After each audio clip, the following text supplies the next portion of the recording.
नमस्कार श्रोते हो. आपलं पुन्हा एकदा आपल्या सोलफुल लाईफ या चॅनलमध्ये मनपूर्वक स्वागत आहे. आज आपण प्रवेश करणार आहोत भगवद्गीतेच्या सर्वात गूढ आणि दिव्य अध्यायात. त्याचं नाव आहे ज्ञान विज्ञान योग. ज्ञान म्हणजे सत्याची ओळख आणि विज्ञान म्हणजे त्या सत्याचा थेट अनुभव. हा अध्याय म्हणजे परमात्मा कोण आहे, जगाचं खऱ्या अर्थाने स्वरूप काय आहे आणि मनुष्याला परमात्म्याशी एकरूपता कशी मिळते याचं दार उघडणारा हा अध्याय. अध्याय 7 ची सुरुवात अत्यंत प्रभावी आहे. श्रीकृष्ण अर्जुनाला सांगतात, "आता मी स्वतःचं स्वरूप सांगतो." श्रीकृष्ण म्हणतात, "अर्जुना, आता मी तुला परमसत्य सांगतो. हे सत्य जाणलं की या जगात जाणण्यासारखं काही बाकी राहत नाही." हीच ज्ञान विज्ञान योगाची सुरुवात. ज्ञान म्हणजे परमात्म्याबद्दल माहिती आणि विज्ञान म्हणजे त्याचा थेट अनुभव. उदाहरण, अग्नी गरम असतो हे ज्ञान. स्वतः हात ठेवून उष्णता जाणवली आणि जो अनुभव मिळतो ते विज्ञान. श्रीकृष्ण सांगतात, माझं ज्ञान केवळ पुस्तकात नाही, ते अनुभवण्यासाठी तुला अंतर्मुख व्हावे लागेल. श्रीकृष्ण पुढे सांगतात,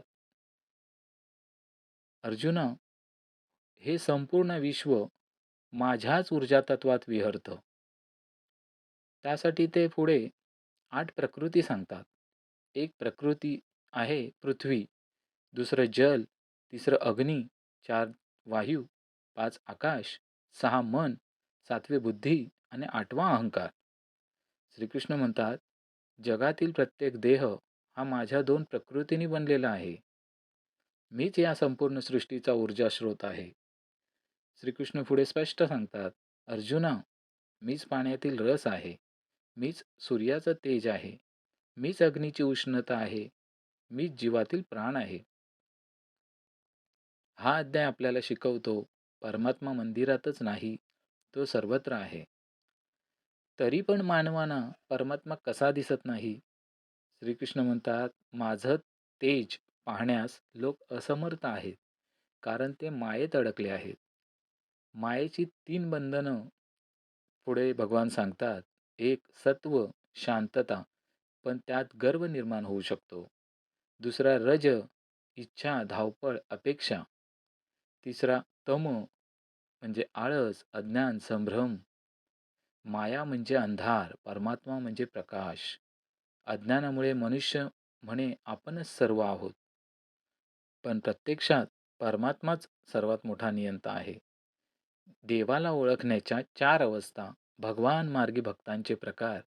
श्रीकृष्ण सांगतात, एक, जो भक्त दुःखित म्हणजे वेदना आली की ज्याला देव आठवतो. 2, जो जिज्ञासू आहे, जो ज्ञानाच्या शोधात असतो. 3, अर्थार्थी, जो स्वतःच्या इच्छा पूर्ण करण्यासाठी देवाला हाक मारतो.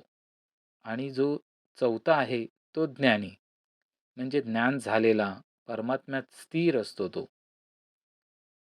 भगवान पुढे म्हणतात, ज्ञानी माझा अतिशय प्रिय आहे, कारण जो जाणतो सर्व काही मीच आहे. लोक देवाची उपासना का करतात? तर भगवान म्हणतात, लोक इच्छांनी प्रेरित होऊन विविध देवतांची उपासना करतात. मीच त्यांना श्रद्धा देतो, मीच त्यांची इच्छा पूर्ण करतो, पण परिणाम तात्पुरता असतो. यातून संदेश स्पष्ट आहे की खरं सुख फक्त परमात्म्यातूनच मिळतं. श्रीकृष्ण म्हणतात, कधी एकदा मनुष्याला खरी ओळख पटते की सर्वत्र श्रीकृष्णच आहेत, सर्व काही श्रीकृष्णच आहेत. या क्षणी त्यांचं जीवन बदलतं. ही अवस्था म्हणजे ज्ञान आणि विज्ञान म्हणजे परिपूर्ण सत्य. भगवान म्हणतात, परमात्म्याला जाणण्याचे 3 टप्पे आहेत. एक श्रवण म्हणजे सत्य ऐकणं, दुसरं मनन म्हणजे खोल विचार करणं, तिसरं निधिध्यासन म्हणजे ध्यानाद्वारे थेट अनुभव घेणं. ज्ञान कानाने सुरू होतं, पण अनुभव मनाच्या शांत खोलांत मिळतो. भगवान म्हणतात, जो माझ्या आश्रयाला येतो, तो माझ्या दिव्य शक्तीत प्रवेश करतो.